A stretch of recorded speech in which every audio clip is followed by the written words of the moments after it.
ಆಡಿ ಮುಗಿಸಿದ ಮಾತುಗಳಿಗೆ ನಾವು ದಾಸರು ಮಾತಾಡೋಕೆ ಹೇಳಿದ್ದಾರೆ.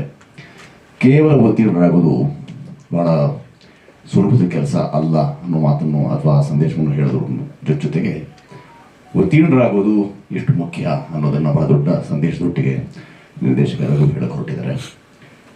ಅನ್ನ ಹಾಕಿದಂಥವರು, ಅವಕಾಶ ಕೊಟ್ಟವರು ಎಲ್ರಿಗೂ ಈ ಸಂದರ್ಭವನ್ನು ನಿಯಂತ್ರಿದ್ದು ನನ್ನ ಅತ್ಯ ಕರ್ತವ್ಯ.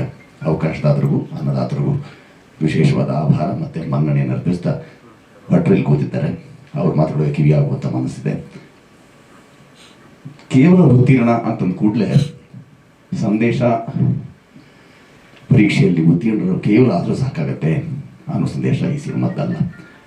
ಅವ್ರಿಗೂ ಸಹ ವಿಶೇಷವಾದ ಪ್ರತಿಭೆ, ಅವ್ರಿಗೂ ಬೇಕಾದಂತಹ ಸಾಮರ್ಥ್ಯಗಳಿರುತ್ತವೆ ಅನ್ನೋದನ್ನು ಈ ಚಿತ್ರದ ಮುಖಾಂತರ, ಈ ಚಿತ್ರದ ಕಥಾ ಹಂತದ ಮುಖಾಂತರ, ಅಡಕದ ಮುಖಾಂತರ ಹೇಳೋಕೆ ಅಂತ ಹೊರಟುವಂಥದ್ದು ರಘುವರು. ಸಾಮಾನ್ಯವಾಗಿ ಪರಿಶ್ರಮ ಅಂದಾಗ ಯಾವ ಪರಿಯ ಶ್ರಮ ಅನ್ನೋದು ನನಗೆ ಮನಗಟ್ಟ ಆಗಬೇಕು. ಮಾತಾಡೋದೇ ಸಾಧನೆ ಅಲ್ಲ, ಸಾಧನೆ ಮಾತಾಡಬೇಕು ಅಂತ ದೊಡ್ಡವರು ಹೇಳಿದ ಹಾಗೆ ಈ ಪರಿಯ ಶ್ರಮ ಏನಿದೆ ಇದಕ್ಕೆ ತಕ್ಕದಾದಂಥ ಪ್ರತಿಫಲ ಸಿಗಲಿ ಅನ್ನೋ ಹಾರೈಕೆಯೊಟ್ಟಿಗೆ ನಾನು ಮಾತು ಮುಗಿಸ್ತೇನೆ. ನಮಸ್ಕಾರ.